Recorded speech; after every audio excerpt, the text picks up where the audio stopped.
Something in this room that is powerful is moving in and through you. This morning we're going to talk about being in the middle of it.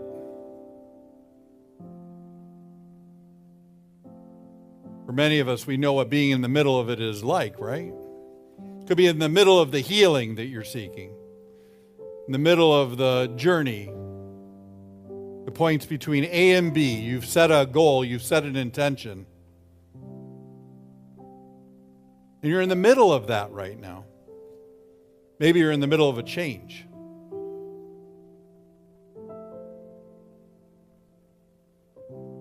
If we're honest with each other, being in the middle of it sometimes is really uncomfortable.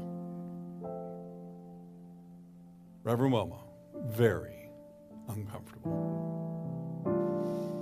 But it is in that middle ground that we find sacred ground. Because it is in that space where Spirit meets us. So if you're ready to stand on that sacred ground, I'm holding to my promise with all of you. Hint, hint. But you're not moving. Let us rise and affirm together in this sacred space what we intend this morning. Reverend Wilma, you talked about today being the power of renunciation and release. So we're going to lean into that this morning. Together, I am a living expression of infinite presence, awakening to the power of life, unfolding through me now. I release what no longer serves my becoming and welcome new paths to growth, clarity, and love. In this sacred middle, between what was and what will be, I allow love to guide my choices and grace to transform my every step into a living miracle. And so it is.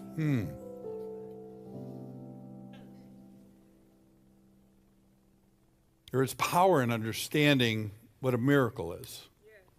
Now, the word miracle has gotten abused. In fact, it's been hijacked. It's been assigned a certain understanding. There's the simple definition of what a miracle is. I know I had forgotten it at different times in my life. A miracle often was an experience that was outside of myself, something that I was asking to come to me and to show up for me or for another. I remember often praying for a miracle for somebody else. And the definition of miracle is that sense of wonder, amazement that occurs. And when you look at every single culture around the globe, every spiritual path, there is a word that has been assigned in that culture that is synonymous with miracle. Some of us might think that miracle is just an English word in a Christian experience. That would be a very narrow understanding of the power of Spirit. Wouldn't you agree? It is also what separated us from our greatest good. Because once we believe that we own that word, that it is just ours, suddenly somebody else can also say it's not yours either. Take a look at these words that are up here. From West Africa, Ianu. From our Mandarin, Chiji. From our Jewish tradition, Nes. From our Muslim brothers, Mujiza. And one of the oldest languages, the Hindu, Udbhuta. Miracle. That word that attempts to capture that experience that when we're in the middle of what it is that we're experiencing, we want to have. Now often when we're praying for that miracle, truly the prayer is something different than what maybe we'd want to share on Sunday or with anybody sitting to our left or our right. Typically, that prayer is an urgent call for help. Why me? Take this away from me. Remove this from me. It's the prayer of removal. You talked about the power of renunciation. There is a flaw in it, though, if we just pray for removal. I remember driving home. I wasn't too far from home, literally maybe an eighth of a mile from home, and I got that call that my daughter, now please do not judge us as parents, that my daughter, who was sledding on our driveway right outside, yes, I know, sledding on the driveway. There's no way to say that makes you feel better about it. But she was sledding. She had one of those saucers, and we might have had 2 inches of snow, that light, fluffy stuff. And her friend were out on our driveway right outside of the garage. And she stepped on the saucer to go back up to go down the driveway again. And that incline is about an eighth of an inch. There's not much of an incline. But she's having a great time. And she steps on that saucer, and the saucer goes out from underneath her. And by the time I made it to my driveway, she was covered in blood. That terrible panic that you have, like, oh, no. Can I just reverse time? Can I take this away? That experience was mine through that whole moment, even all the way to the hospital when she was laying there and that she had to be numb to have stitches, and then wondering, what will she look like? This will be with her for all of her days. The power, though, I share that story so that we all can feel that energy of wanting to have the condition removed. But it isn't removal that we seek. It's another word that has been hijacked. It's redemption. It's to be redeemed. Because in the middle of whatever it is we're going through, often our human side wants it removed. But the spiritual calling is for it to be redeemed, to be able to see the good in it, to allow spirit to waken within us, to be able to be transformed, our ability to see it in that moment. We can all relate to the human condition of wanting whatever has happened. There's a number of us in this room in the last week that had something happen that they would love to have removed. I know that. We can't walk this experience in life and not have that part. I don't care if it's the person who cut in front of you and you T-boned them. Somebody here has had an experience that they want removed. But when we stay in that human place, it isn't a spiritual experience because you can't remove it. There isn't anybody here who's been able to remove an event that's occurred in your life. But you have been able to redeem it. That's where the miracle is. My wife is a social worker. And so this story hits deep for me. I watched Liz in our community move from working within the banking industry and business to being moved to the point where she wanted to make a difference. And I remember coming out of a meditation, not much different than what you led this morning, after months of Liz struggling and can't determine what it is that's hers to do. We'd walk out of every meditation and I'd look at her. Fortunately, pretty quickly I stopped asking that question. Like, do you know yet? Right? Because we're all asking, right? Like when we're in that space of not knowing, we're waiting for the light bulb to go on, and you don't need me going, is it on yet? But I remember walking out of that meditation, and she looked at me and she said, I know what it is I want to do now. I want to work with prisoners who are re-entering, and I want to work in the social justice arena. And I looked at her and I said, well, not much different than working with bankers.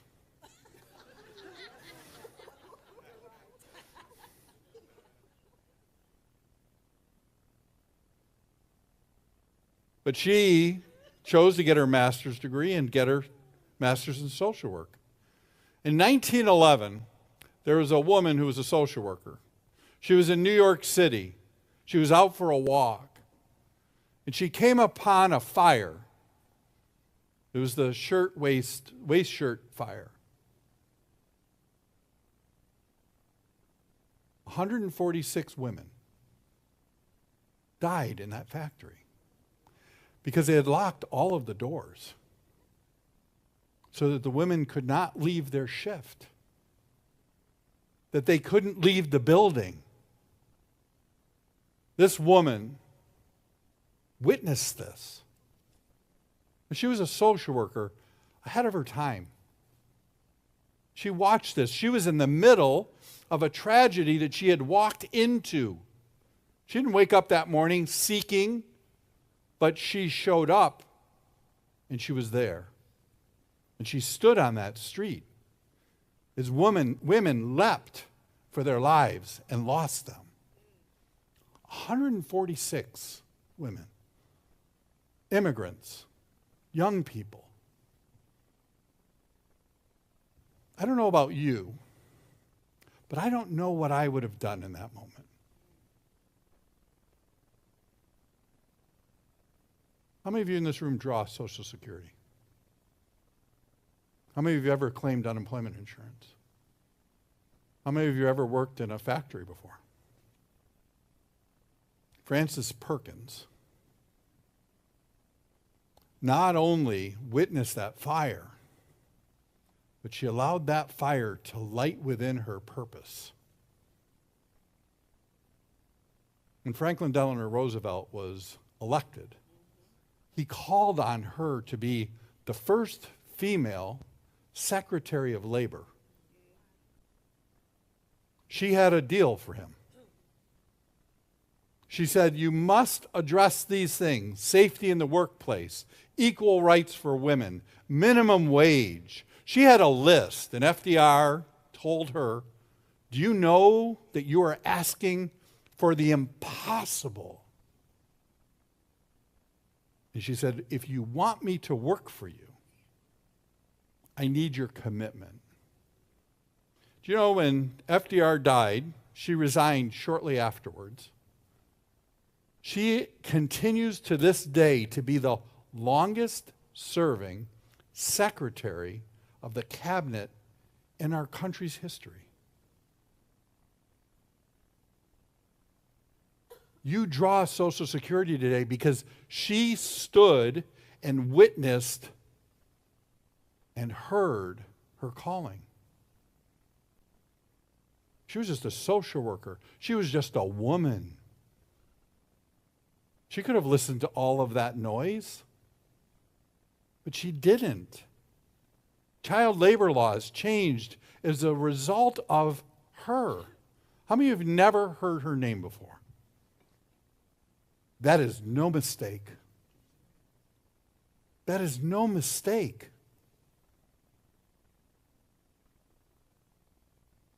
Can you possibly look away from the powerful testimony of how she lived, how she witnessed? Can you possibly look away and ignore the divine calling that was hers, that changed your life? You never met her. This morning, for those of you who are at home, you probably raised your hand too that you haven't heard of her before. But we have all felt her touch. All of us have. So when you're in the middle of it, there is an invitation for us to be able to find our purpose in it. We could all understand if we never heard of Frances Perkins again, right? Wouldn't even known she was on the sidewalk, that she witnessed it. Nobody would have condemned her for that. In fact, there were probably a lot of people who saw the same fire. But one was called. One was called. So I don't know what fire you're witnessing in your life. I don't mean to suggest that all of us have an opportunity to rise up to be Frances Perkins. But we can rise into our highest nature for what is ours to do in this moment. The fact that you didn't know her story is an realization of our human condition. Not some, although it is, systemic approach, because it certainly is, but it is evidence of our human condition that allows somebody who could be so powerful, their demonstration, that it could change us at depth, that we don't know it. Why do I say that? Because how many of us have wanted to change, have all the tools and all the awareness, and it sits over there, but we don't put it into work, right? Right? I didn't mean for you to have to answer. Frank answered for all of us. But we've all been there where we have the tools, we understand, and we ignore it. It is also the collective that does as well. Our collective consciousness that ignores that.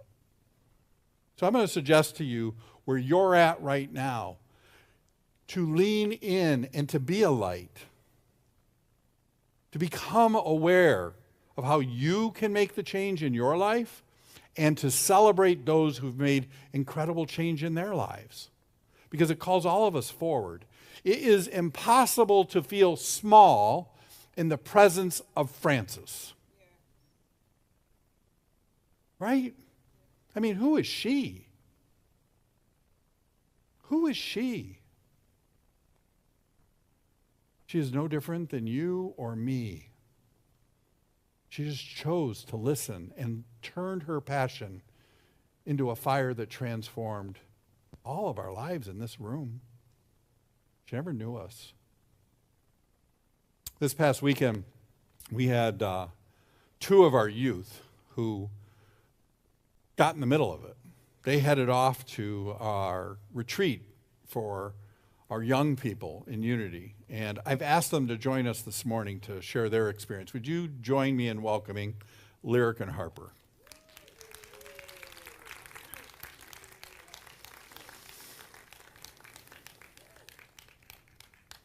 I just want to know, when did they grow up? We won't play the I remember when game with you two. But we can't miss the growth in both of you. So you guys headed off to, and you take that. You guys headed off. They don't know where you went or what you did, or so why don't you let everybody know what you did, and then we'll talk about how it made a difference. Okay, so as you know, my name is Harper. We went to Wisconsin last Friday, Saturday, Sunday, right? Yeah. It was definitely an experience. We went in a van. We drove for 6 hours? We drove for 6 hours. And we were in a car with absolutely random people around Detroit. They were from Detroit Unity. And it was just so great to just share an experience with people you don't know. So we had this long ride for 6 hours. We didn't know anybody. Nobody talked to anybody. I just talked to Lyric because I don't know anybody. And we just stopped places, got something to eat, and then we arrived there. Everybody was so nice. The energy was so high. Everybody welcomed you. It was a non-judgmental area. And as a person in high school, a lot of people judge. And to go to some place that is not judgmental was it was freeing for me. It was so the spiritual awareness of everybody's different personalities, everybody's different outfits, hair, everything like that. And it was just a great experience. And then we got to know the people that we drove in the car with. And then, on the way back, we were all best friends. We have a whole group chat now. It's just crazy. And it's just so great to know that even if it was all the way in Wisconsin, that there's people that don't judge you for how you look or how you dress or how you talk and stuff like that. And it was just a great experience. Absolutely. I my girl love, I my girl love. Okay, so basically, yeah, all of that happened. Everything she said happened.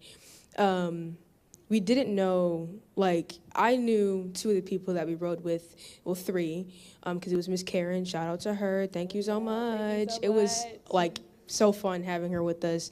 But we were riding with Detroit Unity, and then we were representing Renaissance Unity. But we didn't know the other kids that were with us. We said hi, and, we were, kind, but It was a little awkward, but once we got there, got really comfortable.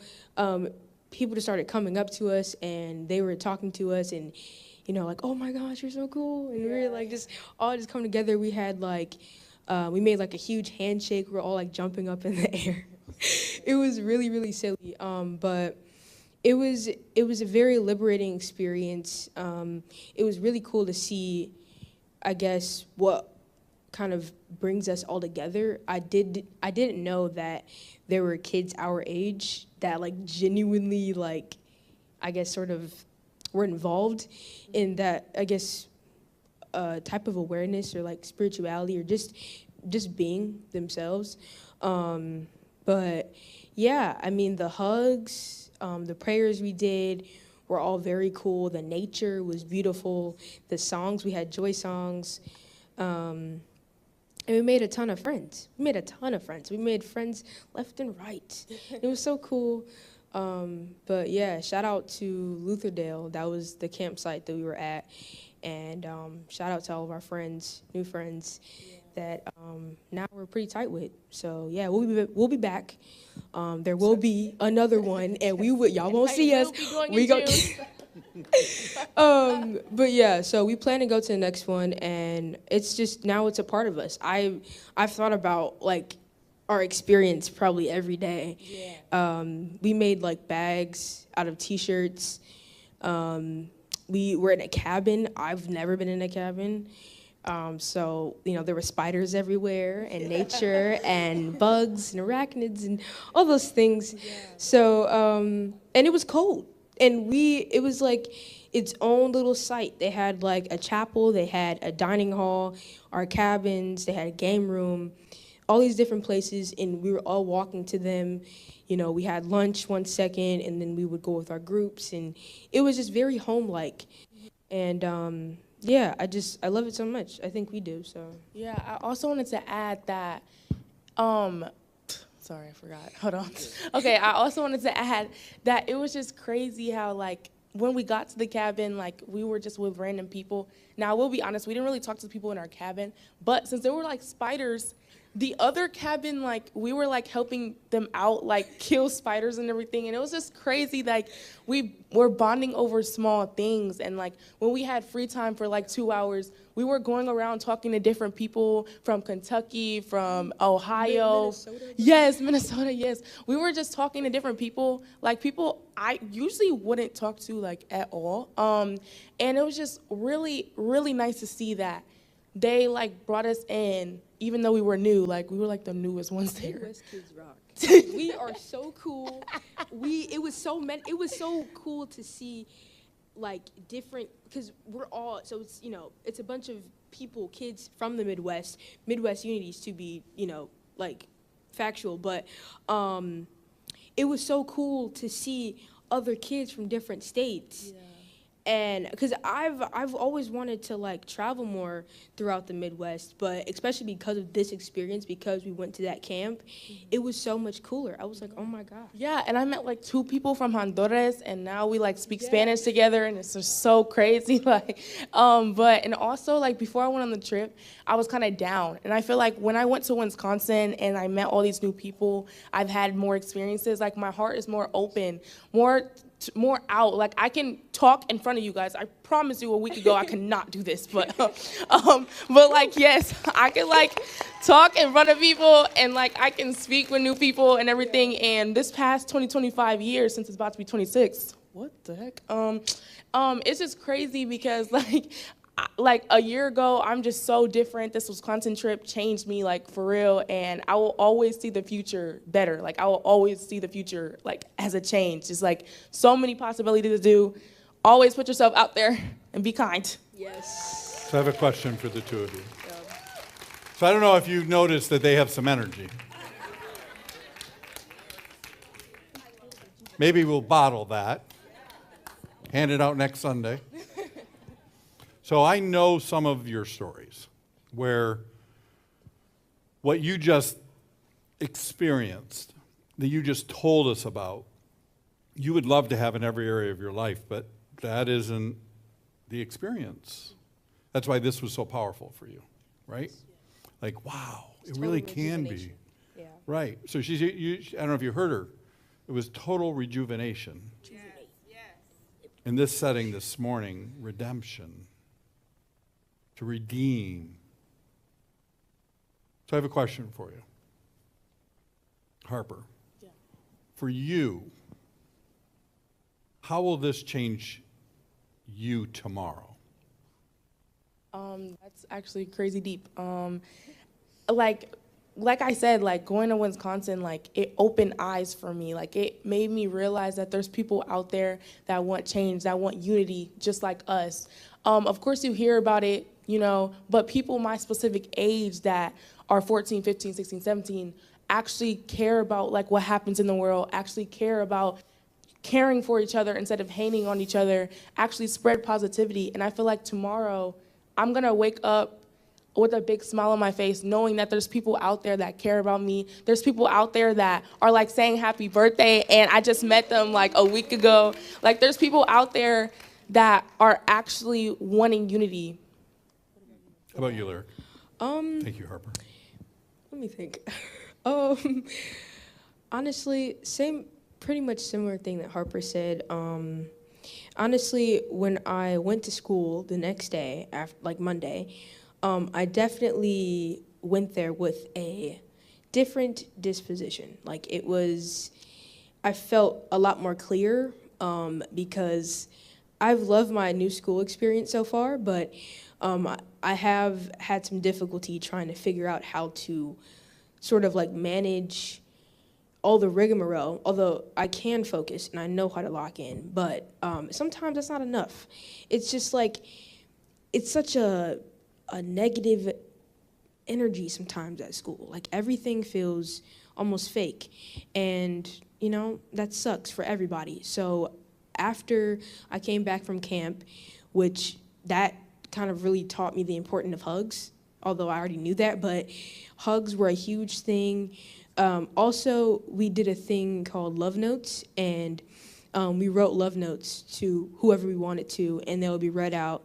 The person would pick them up, and you know, all this stuff. Very sweet. But it overall sort of gave me like a new way to think about things, and sort of look at it from the other person's perspective, not just, oh, you know, I'm sick of this, I'm irritated, you know, why they gotta be like that? Because I have my days too. So honestly, it just kind of furthered my sort of ability to look at what other people may be going through as well. So, and you know, the importance of love and unity and like actually putting that out into your actions. So, yeah.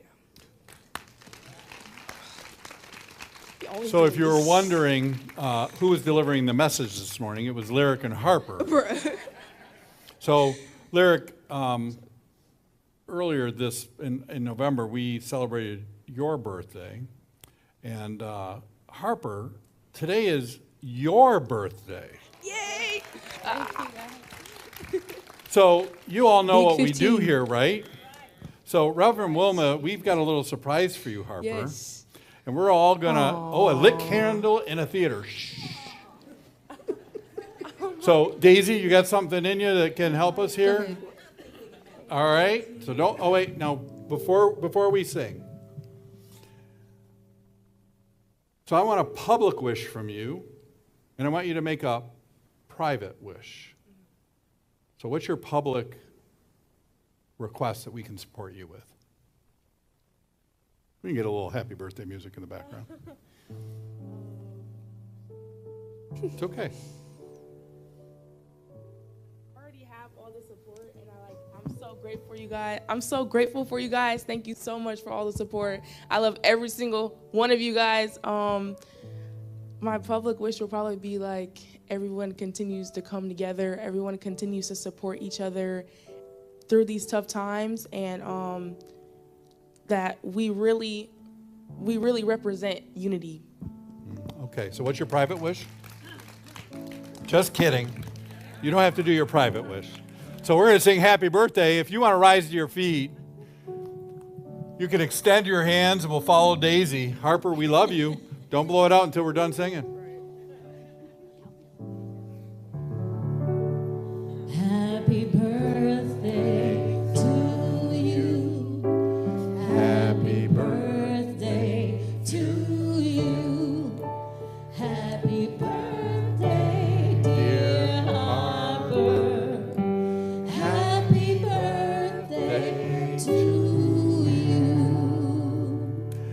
Now you can blow it out. All right. Love you. Thanks for being here this morning. Thank you so much. Love you. Love you. Love you. You know, it's interesting. As I was listening to Lyric and Harper, I first walked. Harper, how old are you? When I first walked into this community, kicking and screaming, I was 15 years old. We hosted a sub-regional rally, the version of what Harper and Lyric just talked about. Changed my life forever. To stand here at 59 and to witness them at 15. You all made their trip possible. Your contributions, your support of this ministry allowed them to go. Anicia called us, our first meeting actually was in September, the beginning of September, and she said, I want to be able to take our youth to Wisconsin. This is before Anicia and all of us prayed for Julian, her son. I remember when she was in California looking for Julian and being with Julian, healing Julian, and I said to her, do you need anything? She said, no, I got it covered. And boy, did she have it covered. I see the tears on your face. So at 59, I have hope this morning. Because two 15-year-olds just told us what really matters in this world. Lyric and Harper. You're part of a community that is amazing. I don't know if you know what happened this week. Some of you do. Two pillars of our community, Reverend Glenn and Cam. Some of you responded to the call. The Detroit City Council gathered this week with the business of naming Mackin III in honor of Cam. It is a very high honor and not easy to get.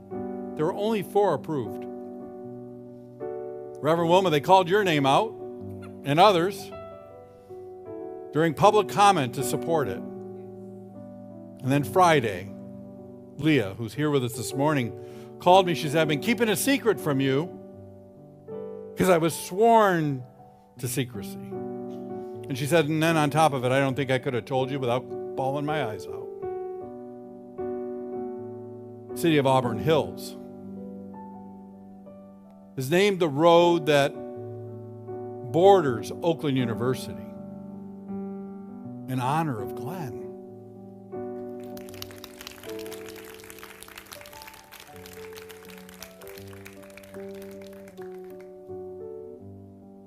I don't know that I've ever been in any group that had 2 people have a road named after them, let alone 2 people in the same week.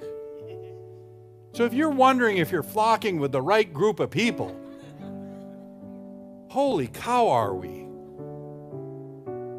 Both of these, Cam, who we heard last week, and his team reached out and asked, could members of RU call Detroit City Council?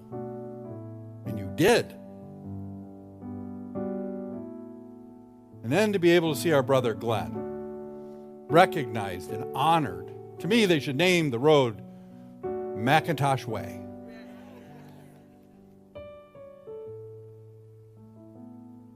November 13th, right, Leah? November 13th? Leah, is it November 13th is the ceremony? 9:30 a.m. Oh, come on. Are you kidding me? So the real name is Glenn McIntosh Way.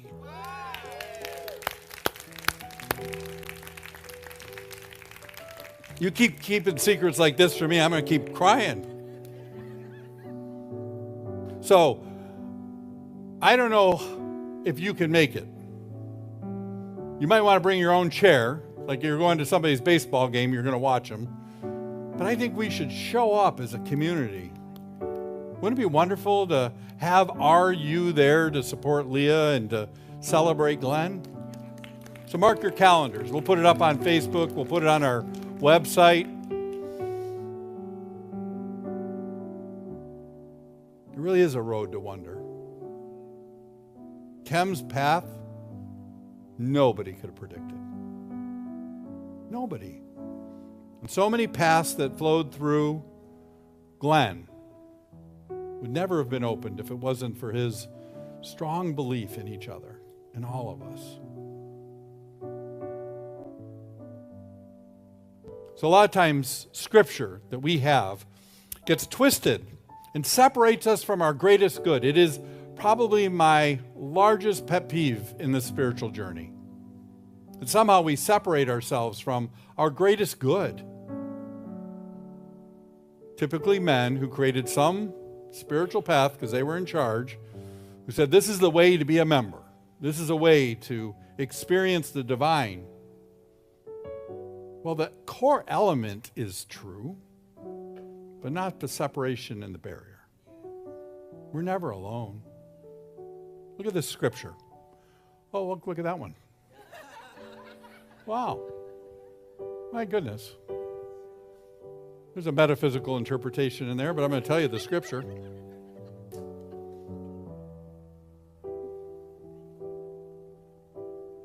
Isaiah 43, 1 through 2. Do not fear, for I have redeemed you.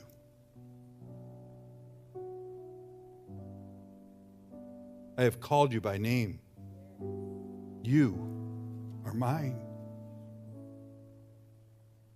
When you pass through the waters, I will be with you. And through the rivers, they shall not overwhelm you. When you walk through fire, you shall not be burned. And the flames shall not consume you. It's a scripture worth believing in.